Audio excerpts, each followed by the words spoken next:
Probability में multiplication theory की बात चल रही है और इसमें हमने एक प्रॉब्लम भी पढ़ ली थी, इसका बेस भी हमने पढ़ लिया था। अब इसी में एक नई प्रॉब्लम के साथ हम आज फिर से पढ़ने वाले हैं और उसमें एक नई चीज़ भी हम सीखने वाले हैं। तो सबसे पहले उस प्रॉब्लम को देखने से पहले हम उस नई पॉइंट की बात कर लेते हैं जो हम आज इस क्लास में सीखेंगे। तो जो एक बात इसमें है वो ये है कि जब भी हम किसी प्रॉब्लम की बात करते हैं, कोई भी एक इवेंट होने या ना होने की पॉसिबिलिटी की बात करते हैं, तो वहाँ पे ये ना कंडीशन होती हैं दो। एक वो कि एक बार में एक ही इवेंट किया जाएगा या एक बार में एक से ज़्यादा इवेंट किए जाएंगे। कंडीशन ये होती है, मान लीजिए कि अगर हमने एक जो पैक ऑफ कार्ड है उसमें से अगर कोई भी एक हमने एक बार में एक कार्ड को ड्रॉ किया तो अपने आप में एक इवेंट है। लेकिन अगर हमने एक बार में ही एक से ज़्यादा कार्ड्स को ड्रॉ किया, यानी एक बार में मोर देन 1 कार्ड्स को ड्रॉ किया गया, तो वो जो होगी कंडीशन वो अलग मानी जाएगी।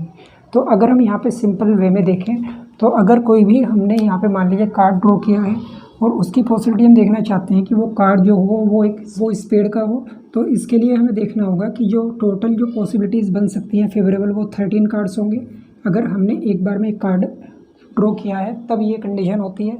और तो उसके लिए क्या बताया है कि 13 कार्ड्स उसके फेवरेबल होंगे और 52 उसके टोटल इवेंट्स होंगे। इस तरह से हम पॉसिबिलिटीज़ को फाइंड कर लेंगे। लेकिन अगर हमने एक बार में जो ड्रॉ किया है वो एक से ज़्यादा कार्ड है तो उस कंडीशन में ये वाला जो तरीका है ये अप्लाई नहीं होगा। यहाँ पे जो अप्लाई होगा वो होगा कॉम्बिनेशन, क्योंकि हमने एक बार में एक से जो इवेंट्स हमने यहाँ पे किए हैं वो इवेंट्स इस वजह से एक कॉम्बिनेशन के साथ आ रहे हैं। तो यहाँ पे हम सिंपल वाली जो पॉसिबिलिटी निकालने का तरीका है favourable events divided by total events, उसको अप्लाई नहीं करेंगे। उसको अप्लाई करेंगे लेकिन एक दूसरे तरीके से करेंगे जिसको हम कॉम्बिनेशन थ्योरी को अप्लाई करते हुए करते हैं। तो इसके लिए हमें ये प्रॉब्लम सीखनी है, इसको पहले पढ़ना है, इसको समझना है और उसके भी किस तरीके से कॉम्बिनेशन वाला जो फॉर्मूला है वो यहाँ पर अप्लाई होता है। प्रॉब्लम को पढ़ लेते हैं। 2 cards are draw from a well shuffled pack of 52 cards. हमने 2 कार्ड निकाल लिए हैं एक वेल शफल्ड यानी अच्छे से मिलाई हुई एक ताश की गड्डी में से जिसमें 52 पत्ते हैं। और यहाँ पे उसने कहा है कि हमने 2 पत्ते निकाले हैं। उसके बारे में ये नहीं बताया कि 1 बाई 1 करके निकाले हैं या वो रिप्लेस्ड करके निकाले हैं, ऐसा नहीं बताया है। तो हम ये सिंपल बात यहाँ पे मान लेंगे कि ये दोनों जो कार्ड हैं एक बार में ही ड्रॉ कर लिए गए हैं। तो अब यहाँ पे आगे उसने बात बताई है वो क्या है, find the probability that A point, यानी कि हमें प्रोबेबिलिटी फाइंड करनी है। ए पॉइंट में कहा है बोथ आर डायमंड्स, यानी दोनों जो कार्ड हैं उन पे डायमंड वाला जो डिज़ाइन होगा वो होगा। बी पॉइंट में कहा है बोथ आर एसिस, दोनों के दोनों एसिस होंगे। और सी पॉइंट में कहा है 1 स्पेड एंड 1 रेड कलर। तो इस तरह से जो अभी तक हम जितनी भी प्रॉब्लम्स प्रोबेबिलिटी में पढ़ चुके हैं वो, और ये जो एक प्रॉब्लम है इसमें इनमें सभी में मेन डिफरेंस ये है कि वहाँ पे हम एक बार में एक ही बॉल को या एक ही कार्ड को हम ड्रॉ कर रहे थे या एक ही कोई एक स्पेशल इवेंट की हम बात कर रहे थे कि वो हो जाए। लेकिन यहाँ पे जो उस स्पेशल इवेंट को हम कर रहे हैं वो एक से ज़्यादा यूनिट में कर रहे हैं, यानी यहाँ पे एक बार में कार्ड नहीं ड्रॉ हो रहा है, एक से ज़्यादा ड्रॉ हो रहे हैं। तो इसी वजह से इस क्वेश्चन में जो डिफरेंस आया है वो हो गया है किसके लिए कि यहाँ पे जो सिंपल फार्मूला है वो सिंपल फार्मूला कॉम्बिनेशन वाले पार्ट को अप्लाई करते हुए तब किया जाएगा। अब जो सबसे पहली बात है यहाँ पे वो है कि जो ए पॉइंट है इसके अकॉर्डिंग उसने कहा है कि सॉल्यूशन में पूछा है कि पॉसिबिलिटी बताइए कि दोनों पत्ते डायमंड के होंगे। फाइंड कर लेते हैं probability of above 2 cards are diamonds, यानी कि दोनों पत्ते डायमंड के होंगे। तो इसके लिए जो फॉर्मूला है वो फॉर्मूला वैसे ही लिखा जाएगा जो हम करते आ रहे हैं। पॉसिबिलिटी यानी P is equal to favourable events divided by total events, लेकिन यहाँ पे तरीका थोड़ा चेंज हो जाएगा। अब वो चेंजेस इसमें है क्या उसको देख लेते हैं। सबसे पहली बात ये है कि हमें फेवरेबल इवेंट्स देखने हैं वो कितने हैं और कैसे बनेंगे। हमने यहाँ पे देखा है कि इसने कहा है कि वो डायमंड के होंगे दोनों कार्ड। अब डायमंड के कार्ड होने का मतलब क्या है कि फर्स्ट वाला कार्ड जो होगा वो भी डायमंड में से आएगा, सेकंड वाला भी डायमंड में से आएगा और दोनों एक साथ आ रहे हैं। तो कंडीशन ये है कि एक ही डेक में हमने दोनों पत्ते को निकाल लिया है। तो इसके लिए ये होगा कि जो टोटल डायमंड्स हैं वो हमारे पास कितने होते हैं 13। तो उन 13 में से कोई से भी डायमंड वाले 2 कार्ड आ सकते हैं। पर्टिकुलर कोई वैल्यू उसने नहीं बताई है। तो अब उसने कहा है कि 13 में से कोई भी 2 कार्ड हमारे फेवर में है तो इसकी पॉसिबिलिटी बन के आ जाएगी इस तरह से कि 13C2, और ये जो है फेवरेबल इवेंट्स हमारे बन गए हैं। अब टोटल इवेंट्स कितने हैं, टोटल इवेंट्स हैं कि 52 में से हमारे ये 2 पत्ते हैं। तो ये इस तरह से हमारी कंडीशन बनेगी 13C2 डिवाइडेड बाई 52C2। इसको सोल्व करने का तरीका वही है जो हमारा फॉर्मूला है। फॉर्मूला क्या था, NCR factorial 13 divided by factorial 2 factorial 13 minus 2 divided by factorial n यानी 52 divided by factorial 2 divided by factorial 52 minus 2। ये इस तरह से वैल्यू अप्लाई हमने कर दी है। अब इसको सोल्व कर लेते हैं। सोल्व करने के लिए बड़ा ही सिंपल सा काम है। सबसे पहले क्या करेंगे, इसको ऐसे लिखेंगे 13 को, नीचे 2 को ऐसे लिखेंगे और यहाँ पे इसमें से 13 माइनस 2 11 कर देंगे। फिर यहाँ पे आ जाएगा फैक्टोरियल 52, फैक्टोरियल 52 को डिवाइड करेंगे फैक्टोरियल 2 से और इसको छोड़ देंगे यहाँ पे फैक्टोरियल 50। अब मैथमेटिक्स में जो तरीका है उसको अप्लाई कर लेते हैं। बाहर की बाहर मल्टीप्लाई, अंदर की अंदर मल्टीप्लाई, तो वैल्यू बन के आएगी यहाँ पे फैक्टोरियल 13 इंटू फैक्टोरियल 2 और इंटू फैक्टोरियल 50। अब अंदर के अंदर मल्टीप्लाई, फैक्टोरियल 2 फैक्टोरियल 11 और फैक्टोरियल 52। अब इसको थोड़ा सा और सोल्व कर लेते हैं। इससे इसको कैंसिल कर देंगे और यहाँ से 13 और 12 को बाहर निकाल लेते हैं। यहाँ बचेगा 11 से 11 कैंसिल हो जाएगा। ऐसे यहाँ से 52 51 को बाहर निकाल लेते हैं, 50 से 50 कैंसिल हो जाएगा। तो यहाँ पे आ जाएगी वैल्यू 13 इंटू 12 इंटू फैक्टोरियल 11 और into factorial 50 divided by factorial 11 into 52 into 51 और इंटू 50 फैक्टोरियल के साथ। इससे हम इसको कैंसिल कर देंगे और इससे ये कैंसिल हो जाएगा। वैल्यू बचेंगी हमारे पास 13 इंटू 12 डिवाइडेड बाय 52 इंटू 51। अब इसको जब हम सोल्व करेंगे, ऊपर के ऊपर मल्टीप्लाई, नीचे के नीचे मल्टीप्लाई, उसको डिवाइड कर देंगे तो वैल्यू बचेगी 1/17। इसका आंसर ही आ जाएगा। सेकंड वाले देख लेते हैं। जो सेकंड वाली ऑप्शन वाली बात उसने बताई थी वो क्या था, बोथ आर एसिड, यानी कि जो दोनों कार्ड होंगे वो एसिड्स के होंगे। तो इसकी पॉसिबिलिटी फाइंड कर लेते हैं।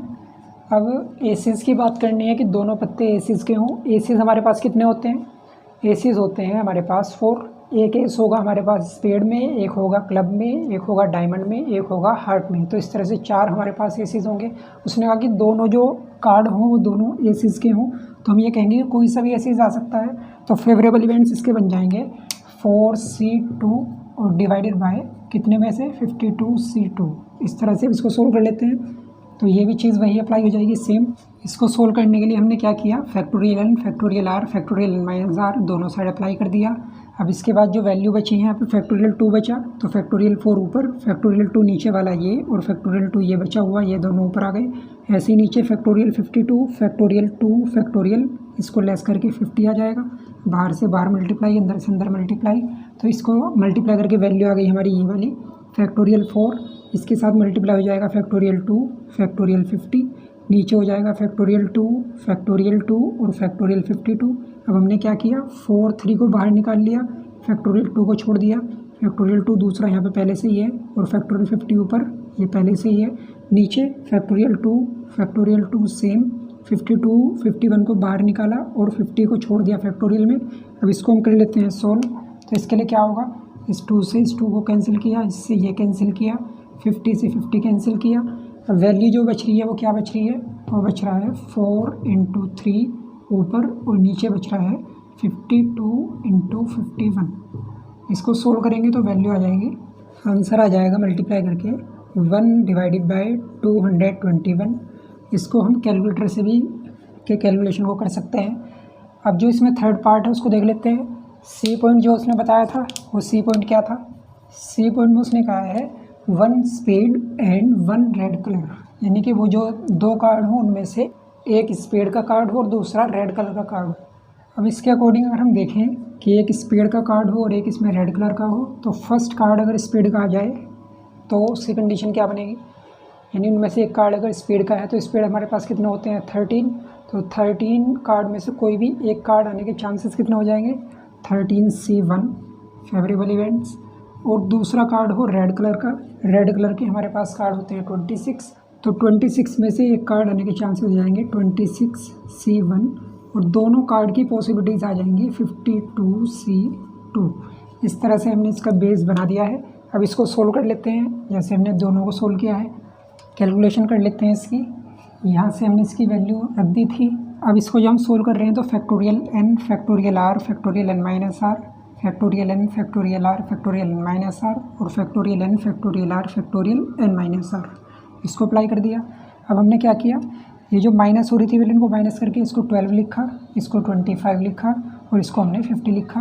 बाकी सब कुछ हमने सेम रखा, ये सेम यहाँ पे वैल्यू आ गई। अब हमने क्या किया, अब हमने 13 को बाहर निकाला, अंदर बचा फैक्टोरियल 12, नीचे फैक्टोरियल 1 फैक्टोरियल 12 पहले से था।